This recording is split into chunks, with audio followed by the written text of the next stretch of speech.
क्या आपकी हरी भरी धान की फसल पर अचानक आंख जैसे धब्बे उभरने लगे हैं? क्या आपके पौधों के तने पानी के पास से गल रहे हैं? या फिर आपकी मेहनत से निकली बालियों में दाने की जगह हल्दी जैसे गोले बन रहे हैं और आपको समझ नहीं आ रहा कि ये बीमारी है या कोई दैवीय प्रकोप? अगर आप अपनी धान की फसल में लगने वाली इन रहस्यमयी और विनाशकारी बीमारियों की असलियत जानना चाहते हैं और उनका अचूक समाधान चाहते हैं, तो आप बिल्कुल सही जगह पर हैं। नमस्कार किसान भाइयों, मैं हूं आपका अपना कृषि मित्र और आप सभी का आपके भरोसेमंद चैनल किसान साथी पर बहुत बहुत स्वागत है। आज हम एक महाविश्लेषण करने जा रहे हैं, एक ऐसा वीडियो जो धान के हर किसान के लिए गीता के समान है। हम बात करेंगे धान में रोपाई के बाद लगने वाली A to Z बीमारियों की। हम सिर्फ लक्षण नहीं बताएंगे, बल्कि हम गहराई में जाकर समझेंगे कि ये बीमारियां आखिर होती क्यों हैं, इनके फैलने के लिए कौन सा मौसम जिम्मेदार है, इनकी सटीक पहचान क्या है और सबसे जरूरी, इनका वैज्ञानिक और प्रमाणित इलाज क्या है, कौन सी दवा कब और कितनी मात्रा में डालनी है। तो अपनी कुर्सी की पेटी बांध लीजिए, क्योंकि ये जानकारी आपकी फसल को बर्बादी से बचाकर समृद्धि की ओर ले जाने वाली है। चलिए शुरू करते हैं।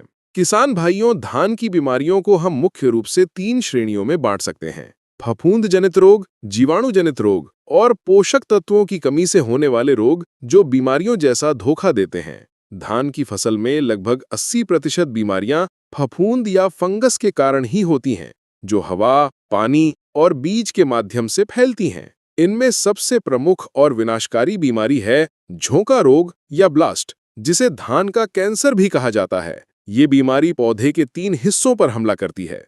पहली अवस्था है पत्ती ब्लास्ट, जिसमें पत्तियों पर आंख या नाव के आकार के धब्बे बनते हैं, जिनके किनारे गहरे भूरे और बीच का हिस्सा राख जैसा होता है।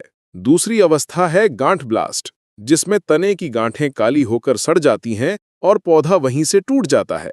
और तीसरी और सबसे खतरनाक अवस्था है गर्दन तोड़ ब्लास्ट, जो बाली निकलने के समय आती है।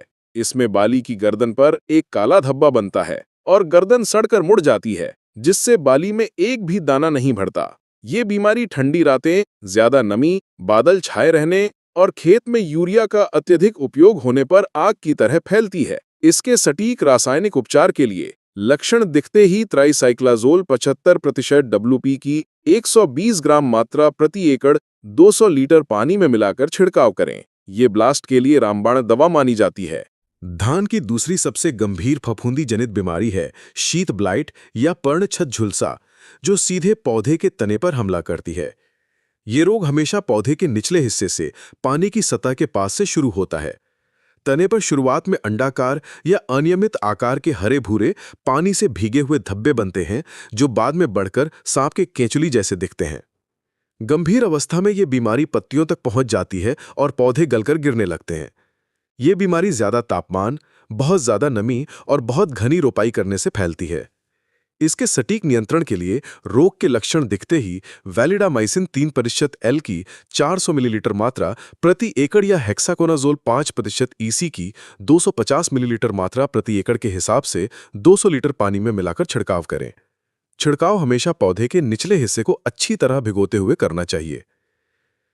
एक और बीमारी जो सीधे हमारी उपज की गुणवत्ता को खराब करती है, वो है आभासी कंड या फॉल्स स्पॉट, जिसे हल्दी गांठ या लक्ष्मी रोग भी कहा जाता है। कई किसान भाई इसे अच्छी फसल का संकेत मानते हैं, लेकिन ये एक धोखा है। इसकी पहचान सबसे आसान है। बाली निकलने के बाद कुछ दानों की जगह पर मखमल जैसे बड़े बड़े गोलाकार गांठ बन जाते हैं, जो शुरुआत में पीले और बाद में हरे काले रंग के हो जाते हैं। एक बार ये रोग बालियों पर दिखने लगे तो इसका कोई इलाज नहीं है। इसकी सिर्फ और सिर्फ रोकथाम ही की जा सकती है। रोकथाम का सबसे उत्तम समय तब है जब फसल गभोट अवस्था में हो, यानी 5 से 10% बालियां निकल रही हों। इस अवस्था में प्रोपिकोनाजोल 25% EC की 200 मिलीलीटर मात्रा या टेबुकोनाजोल और ट्राइफ्लॉक्सिस्टॉबिन के मिश्रण की 160 ग्राम मात्रा प्रति एकड़ 200 लीटर पानी में मिलाकर छिड़काव करें। ये स्प्रे इस रोग को आने ही नहीं देगा। इसके अलावा एक और फफूंदी जनित रोग है भूरा धब्बा रोग, जिसमें पत्तियों पर गहरे कत्थई रंग के तिल के आकार के गोलाकार धब्बे बन जाते हैं, जो अक्सर पोषक तत्वों की कमी वाले खेतों में ज्यादा आता है। इसके नियंत्रण के लिए मैंकोजेब 75% WP की 600 ग्राम मात्रा प्रति एकड़ का छिड़काव करें और साथ ही मिट्टी में पोटाश की कमी को भी पूरा करें। हैं जीवाणु जनित रोग की। जिसमें सबसे प्रमुख है जीवाणु झुलसा या बैक्टीरियल लीफ ब्लाइट, जिसे BLB भी कहते हैं। ये धान का दूसरा सबसे खतरनाक रोग है जो बैक्टीरिया से होता है और बरसात में बहुत तेजी से फैलता है। किसान अक्सर इसे ब्लास्ट समझकर फफूंदनाशक डालते रहते हैं, जिसका कोई असर नहीं होता।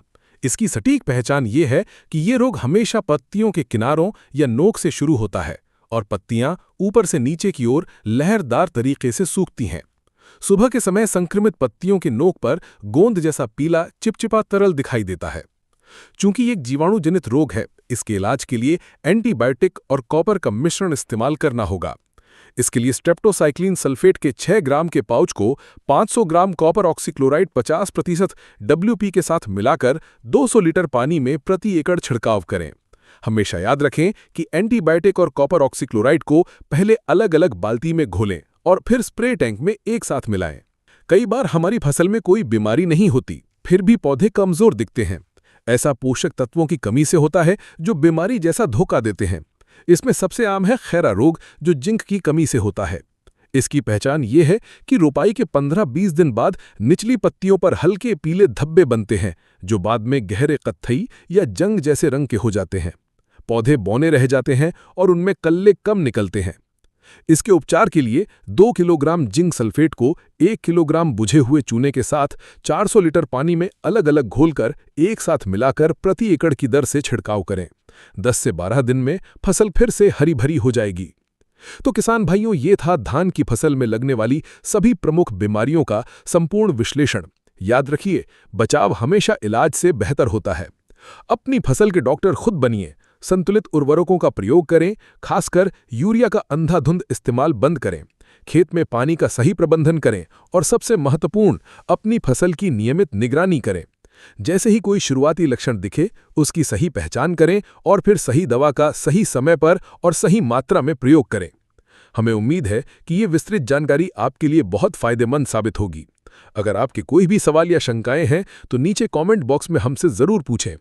अगर आपको ये जानकारी पसंद आई हो तो इसे दूसरे किसान भाइयों के साथ भी साझा करें और भविष्य में खेती बाड़ी से जुड़ी ऐसी ही गहरी और वैज्ञानिक जानकारियों के लिए स्वस्थ फसल समृद्ध किसान, यही हमारा अभियान है।